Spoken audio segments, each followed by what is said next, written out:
Albert S. with the Unnamed Game Co. This is Jordan T of Zone Fighter Games. And this is the Unnamed podcast. We are back. Not really back, but we did the first set of recordings to be like, well, we just need to try to figure things out. And if my setup looks different, it's because I have a new camera, and this is what I really look like, folks. And I bet it looks great. No, I think they're all going to be slightly disappointed that I'm not more blurry. Like, now we can see your features. Oh, God, why? Well, with that attitude. I understand that I am not the best looking man out there, but I make up for it with my vibrant personality and intelligence. Yeah, let's just say intelligence. You better. Okay. So how have you been, Jordan? I've been real good. My new job started, which is really interesting. Getting up at 4 a.m. to do stuff to be done at 3 is pretty neat. Having 3 days, like I work 4/10s now, so having 3 days off is really neat. I like 4. I like 10s. I can't do 10s. My company doesn't do 10s, but I would love to do that. It's really interesting if you find yourself with an opportunity to do that. Maybe give it a try and see if it's something that you would work at, humble viewer. Like, for your professional life, it might help so that you can spend more time doing silly nonsense stuff that you love doing. Working on anything fun projects, Mr. Zone? Currently the new job has kind of sucked a little bit of my creative energy, so I'm just focusing on maintaining my current campaign, which is the food truck campaign in Troika. Ooh. Right.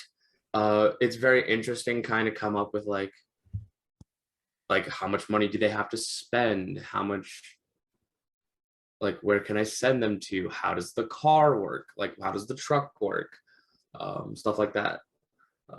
And they have a crew that operates like a ship, so they can get from like world to world, and then the food truck that they offload from the ship. And then I've just decided that anytime they make an amount of money, what they make is just after like everything. So like if they all just roll really high, I basically have everybody roll a d4, add it all together, and then times it by 10, and like that's how much silver they've all made. And then they just divide up that amount between the actual players. And then I just give an amount to the NPC characters that are on their crew as payment. So they don't have to sit there and do paperwork, essentially. That sounds pretty fun. It is. And at some point I'm plotting to have an evil food truck, basically try to bully them. Oh, not an evil food truck. Yeah. Much like popular internet sensation, Worthy Kids Big Top Burger, if you've ever seen it. No, I have not, unfortunately. It's something it's very good. It's very good. It's very silly. They're short. Like, it's definitely like a comedy thing, but it's starting to like pick up with a little bit of lore that like the guy who owns the truck is actually a real clown. And then the evil food truck is run by some form of undead, but everyone who works on both trucks just dresses up like their boss. So like the people in the big top truck just paint themselves to look like clowns, and then the other people just paint themselves to look like they're dead. And it's like, haha, it's all a bit, it's a gimmick. And then like the owners of the trucks just hate each other, and it's like, what's going on here? That sounds fun. It is. It's very cute. It's very silly. It's very fun. Worthy Kids is really a great way to spend your time on the internet. As for me, I have well, I just played in a werewolf game. Ooh. I have a group of people who play vampire, and for a birthday game, we ran a werewolf because they were very nostalgic about like Werewolf the Apocalypse. They're like, we want to play this. And so our GM ran it. So there's like myself and the GM who are like really like our GM. So it's like I somehow I slightly shadow GM on the side. It, I don't really like that term, but it's kind of true. I don't. The shadow GM never wants to admit they're the shadow GM. Yeah, that's true.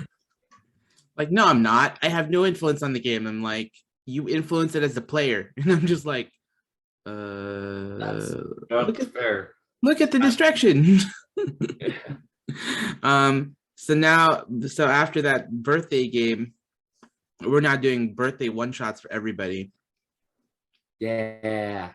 So I'm running 10 candles on Friday the 13th. Yeah. And I'm running a Disney Fate game in July. Ooh, Fate?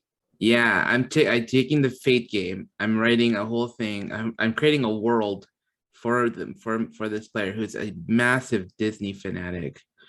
And so I'm going to be running a Disney Fate game. I'm curious, and I'd like to ask a follow-up question at the threat of derailing us a little bit. Yeah, it's one of those. This really doesn't have to have a topic, slightly, sort of. Yeah, This could that's just be a true. thing where we talk about game. I mean, we talk about games, and it could just be whatever the heck we feel like. I mean, theme games, theme discussions are fun, but we are Yeah, both designers, and so this is true. So my question is, for this Fate game, is it set like in Disney, like Toontown, or like the park is real and like kind of like the House of Mouse cartoon where just every Disney character just shows up to this nightclub Mickey runs every now and again? okay, so semi like that. But here's the story behind it. There's actually a backstory I created for this. I actually sat down and wrote this out. So Yo. pain and panic from Hades. Hades, pain and panic. Pain and panic. And panic. Yeah. Hades loses to Hercules, and he's like, I can never, as long as Hercules and all these people run this world, I'll never be able to be a god. I'll never be able to be God. And so so he's like, but there's no way to like, and Hades says, there's no way I can fight the fates though, because they'll see me coming every single time. There's no possibility. So he says, hey, Pain and Panic, go out into the universe, go find me someone that the fates would not see, like some sort of chaos creature. And so Pain and Panic, in a little montage at the beginning of the game, are going to go off into the sort of Disney cinematic universe as a joke.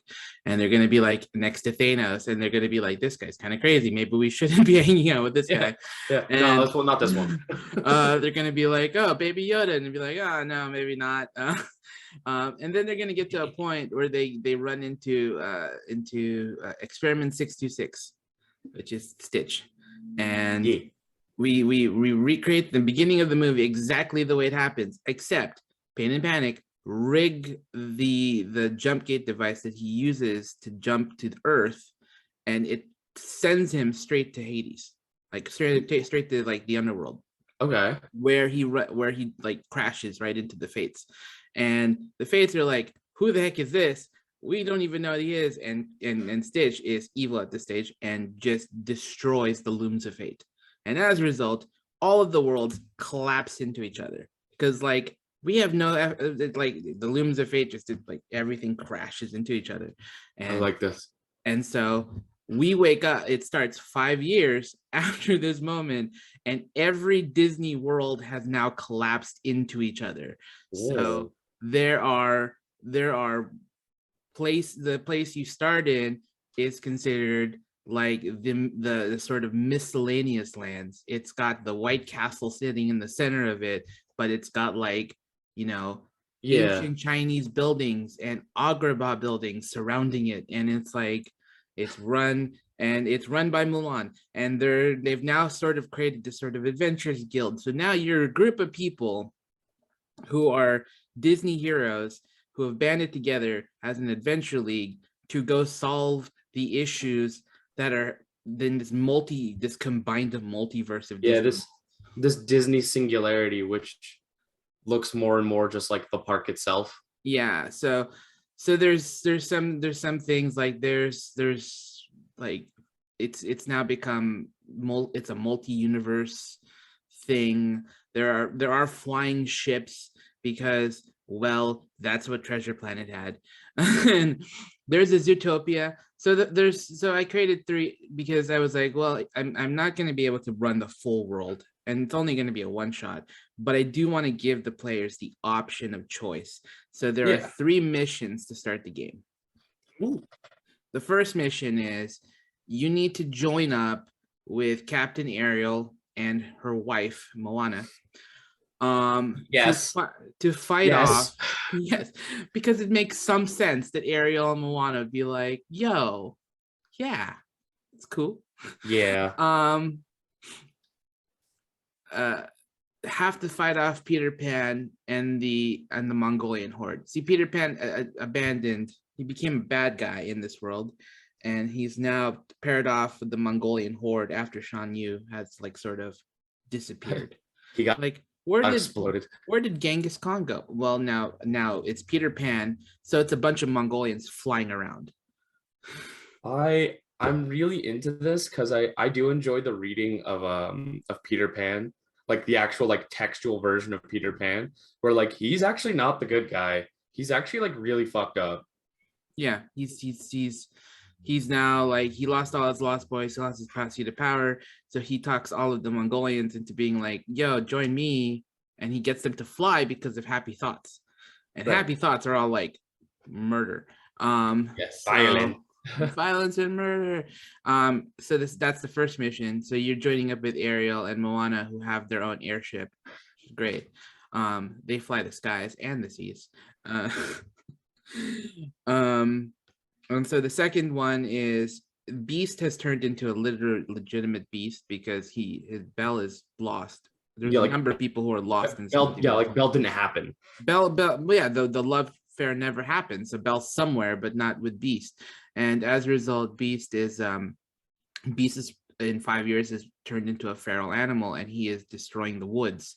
Didn't Which is run by I remember talking about this with someone like, what if like like what's like the dark bad ending of like certain fairy tales like Beauty and the Beast, where like he just becomes like a cryptid of the French countryside.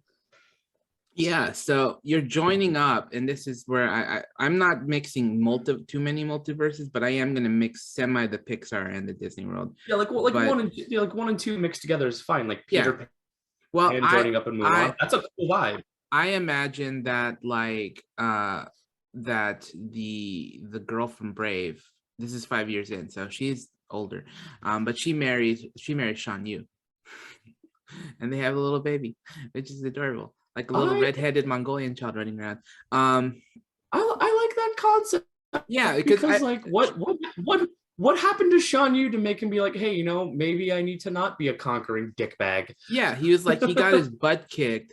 He ran into a redheaded girl, got his ass kicked so badly that he was like, look, I know I'm not the strongest in the world anymore. She is. So I'm just gonna like chill. I'm gonna stay at home with the kids, and that's good with me. We're gonna live in the forest and just like chill.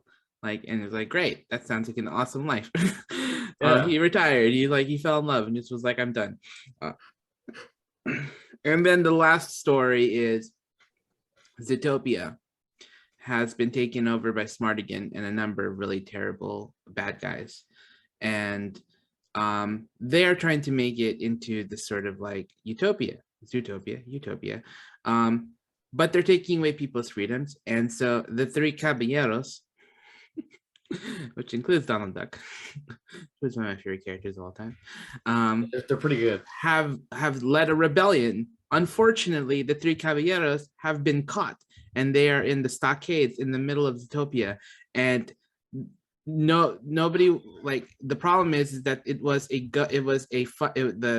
overthrow was funded from outside sources, and so they're afraid that the 3 caballeros are going to tell people, so they need to get the 3 caballeros out of there before like it's revealed, and then we go to war with Zootopia.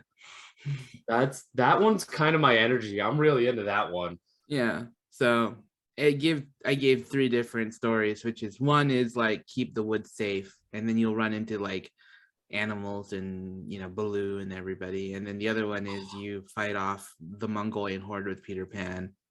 Is it okay? So because I'm kind of a dweeb, I need to ask: is it Jungle Book Baloo or is it Tailspin Baloo? Jungle Book Baloo. Although, yeah, Jungle Book Baloo is there, and um, I imagine because like in this world, like Pocahontas runs the sort of forest kingdom, and a bunch of animals are like, cool, we're just gonna live in this forest kingdom and Yeah, chill. And then some of them are like, Zootopia, let's go move to Zootopia. So you have a choice between living out in like the city life or yeah. living out in the bare necessities life. And I so I like that. I like that idea a lot because in my head, it answers the question of because I one of my favorite Disney villains, like from the old Disney afternoon cartoons, was Shere Khan. Like this tiger that just roamed around the Jungle Book. Okay, cool. And then in Tailspin, he's like a wealthy industrialist, like Lex Luthor type. Like he has his hands in everything. He's clearly up to crime, but like no one can pin it on him, and like can probably kill you with his bare hands in an office wearing a suit. yeah. Like there's so much cool. Like I really like the vibe of that last one. That one's so interesting. Yeah, I think it's a fun thing to and the fact that Smartigan is the Great Mouse Detective's villain Yeah. is now like running the city, like a mouse runs the city of Zootopia. You have to be like, that's frightening. Um, Yeah, like what exactly is this little mouse commanding that's pulling all of these strings? yeah, so you're always going. So it's a game of urban fighting, and it's a lot of like trying to outsmart the smartest villain probably in the history of Disney. I really like that. But yeah, and then you get to rescue the three caballeros who are leading a revolution, which is, and then Revolution. I imagine that there's posters all over the town of them in that sort of Che Guevara like poster, like Yeah, just the three caballeros in that Che Guevara style poster, and it's like, oh yeah, fight the revolution. You're like, yes. yeah. Free the three. You start seeing graffiti. Free the three. Oh, that's great. I do like that. Ooh, you can have that. So yeah, I'm writing that Disney World. My friend wants me to run the GM's birthday is right after that. He's running, so I'm gonna be putting together a changeling game for him, and then Ooh, the fifth birthday, there's five of us total. The first, last person wants to do a Fallout game in October. So I now need to learn what Fallout. I need to learn more about Fallout. I've never played a Fallout. I have Fallout because some friends bought it for me, but I've never really played Fallout. I know I get the concept of Fallout, yeah. but There's uh, there's a good series of lore videos online where it's like they're all told from the point of view of like one guy basically playing a tour guide, and he's wearing like powered armor as he like tromps through the waste, and he's like, yeah, this is vault whatever whatever. This was actually a really shitty place because inside the vault they did this experiment to a bunch of people, and then they all died, which is like actually a really common thing you're gonna see as soon as you start doing research, is that like, oh yeah, this was a vault that was actually this experiment where everybody died. yeah, I hear it's really fascinating. I hear the lore is really fascinating for it. It's really interesting. It's just it's a lot of game, and like my attention span can't furnish that, which is a shame because I would very much like to play it. I just I got a lot going on. I'm really terrible at games. I'm just not good at video games whatsoever. I used to be Um, able to just sit down for hours and play, and now it's just like, I I used to sit down for hours and play as well, like RPGs is what my sort of you yeah. know weapon of choice was. But I've gotten old, and after when I didn't, I was on PS2. I think that was what, and then like I decided I'm not gonna. I usually would ask my family at the time if I could get the next system, because I was still in high school, I think, when that came out. I think I'm not sure anymore, but there was a point where I was like, "We're moving to PS3," and I said, "No, I'm good. Like, I don't play it enough at this stage because I was really busy in my life and stuff." And I decided not to ask for the PS3. from anybody, and decided no, I didn't want it. I didn't want to save up for it. I just said I'm not getting it to PS3, and then that sort of like ended my time with video games. As soon as like I was like, we're not doing the PS3, I didn't see a point anymore. Yeah, especially because like the fact that the PS2 literally stopped production like in recent memory, like the PS2 I think actually outlived the PS3 in terms of like life cycle. Yeah, and so I didn't like what PS3 looked like. I didn't like the reviews coming out. It was one of those, I'm not really interested in PS3. I wasn't an Xbox person. I still am not an Xbox person because Xbox doesn't make the games I like to play. Um, people I like can get behind they're that. very like first person shooter, they're FPS, and I'm great, that's great, but it was at the time, like they're starting to be, they're wider now, but at the time they were really well known for their first person shooters. They're like, oh, it's about Halo, it's about this, and I'm just like, this is not the games I like to play. I want to play TTRPGs. I want to play RPGs, not TTRPGs. Jeez, brain. I want to play role-playing games. I want to play like Final Fantasy, and that's what was on PS at the time. And I want to play like like PS2 had Sokoden, PS2 had Xenogears, PS2 had so Yeah, many like great RPGs, and like that's what I was like into, but I didn't see good good RPGs did not come out on PS3. Like good RPGs did not come out on PS3, and so I was like, I'm good. And then yeah, like you kind of like that. Like a console's a lot of money. yeah, it was a huge investment for me as I was poor. I was like, I can't remember if I was still in high school or if I was a poor artist. Either way, there's a period in my life where I was absolutely stark raving poor as a person. I had to make very hard choices about like entertainment, and PS3 just wasn't like a Yeah, big enough thing for me. my thing with consoles and like video game systems in general and stuff like that is if I buy this, is there enough currently out or foreseeably coming out that I'm going to spend half the cost of this on software? Yeah. So like if I'm going to spend, $300 to $400 on a console, is there $150 to $200 worth of games that I'm even going to want? Yeah. I mean, that's a good question too, right? Like, Yeah. and the thing about it is, I on top of those on top of the RPG stuff, I'm also a big fan of like strategy games. I like strategy games because, Yeah, they're fun. or like I like the Three Kingdoms series from Koei. Mm. Like one of my favorite games on the Sega Saturn was, there was two of them. There was a game that allowed you, there was the Derby Owners Club where I got to like literally raise horses and Yeah. put them in races. It was so much fun. I was like, I'd play that for hours. And Yeah, then there was this I've heard of Derby Club and I've heard it like sucks time away. yeah, and then there was a there was an RPG that was like kind of a war combat RPG. Like you'd they'd run towards each other in battle, and like you'd have armies fighting each other, and you had commanders for each of these armies. And it was this really cool game on Sega Saturn. And I was like, Sega Saturn has some dope games. And like, I don't know. So it just, for me, it was like I didn't really like where the console wars were heading. Everybody was trying to get into these FPSs and these big massive world games, and I was like, this is getting away from the games I enjoy. So I said, okay, cool, I'm done. Yeah. Although I did That's get into Madden for a while. I Football games are fun.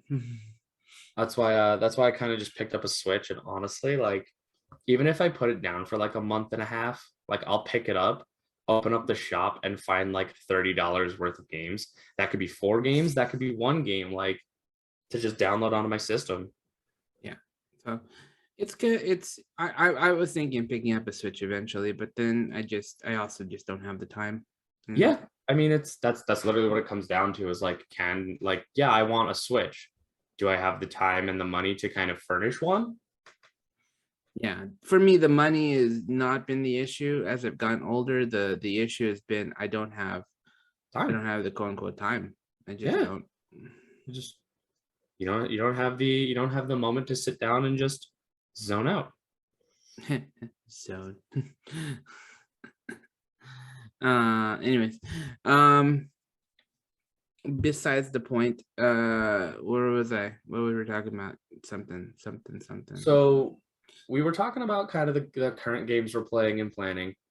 And oh yeah, so Fallout, which is a really cool world. I think that's what we were talking about with video games. yeah. Fallout is Carradine, my other half of, which I Mhm. swear is real, which I swear they're real. Anyways, by the way, quick plug. Carradine is releasing their world building series this week. Yeah. Yeah, this week world building is coming out. Like legitimately after this episode is gonna go live on Tuesday. Like Carradine will be releasing it that week, and it is a multi-part series um about how world building works, how they think about world building. Carradine is an excellent world builder, um, so much so that it puts me to shame. Uh-huh. Like I'm not even in the vein of how good Carradine is. Like, and I'm great at mechanics. I'm not great at the world building, but it's going to be an amazing thing, I think. I've heard a couple of the episodes already, and I think it's great. Yeah.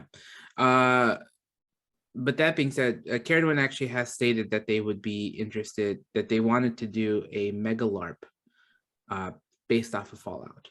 Ooh, I've heard of one of these happening. There's actually a lot of so this is okay. This is like weird subculture talk that I really like and enjoy. There are, much like how there's Renaissance festivals, there are like wasteland weekends in certain states. So like a specific weekend, I think it's like always just before summer that they try to do, is people basically like will drive up to like the middle of nowhere and like just empty space or like void, especially like out on the West Coast because we have a lot of desert out here, and they basically just LARP Mad Max. Yeah. For like a weekend. Yeah. Sounds about right. Yeah. Yeah, like Megalarps are really great. They are a multi-weekend thing that people do, or multi-day thing, depending. People pay boatloads of money to be part of Megalarps, like boatloads of money. Like whenever I hear a TTRPG person like say to me, "Hey, I don't want to spend $50 on a game," I look at that and go, yeah, that LARPer just spent $1,000 to go on a weekend to go play a game. And you just like the madness. Like when I think about that, I'm just like, that's insane. But it's like going to eat like Electric Daisy Carnival for an EDM person. Yeah. Like it's a big event. Like, but LARPers, like this is a big social thing for them. So they pay for their hotels, they go to this place, they get to dress up in big costumes, they get to do things. And it's amazing. Like it's a really awesome stuff. And like yeah, Carradine's been to a couple of them and tells me how amazing they are. And I'm always like, cool, I can't do a Megalarp. I know myself. I'm theater trained and I will not be able to pull myself out of the character. Like I just know this. Like there are some things you can't do. I can't pull myself out of a character. If I'm in a character for 48 hours, I'm never coming out. I'm not coming out of it very easily. There's just that's just the way it is. I'll get my mind so wrapped into it because of my OCD. I'll just be like, this is real to me now. I'm just like, great. Hey, Yeah. let me get me out. Like I can't. My brain will not let me let go. That's whenever I did big roles, especially in when I did big roles as an actor in theater, it was really hard for me to like let go of a character. It took weeks or months afterwards. Just be like, okay, I'm good. Like, So you have a lot of bleed in that situation, like yeah, a lot of character bleed. yeah, I do have I have bleed when it comes to that, which we will. I think we're at about 30 minutes here. I know we want to have a discussion on bleed. So for people next week, I know we just kind of meandered and talked about nothingness in this episode, but that's not a bad thing. We also got to talk about the Disney World and Fallout and all those other things out there. So if you like this episode, because we're at 30 minutes and we're trying to keep these a little bit more bite-sized than normal. I'm Gilbert S. with the Unnamed Game Co. And I'm Jordan T of Zone Fighter Games. And this has been the Unnamed Podcast. I hope you all stay frosty. Or wait, is that a good ending? How do we want to end this? Hope you still stay frosty. Stay gold. Stay gold. Stay gold. That work. Okay. You know what? Take care, everybody.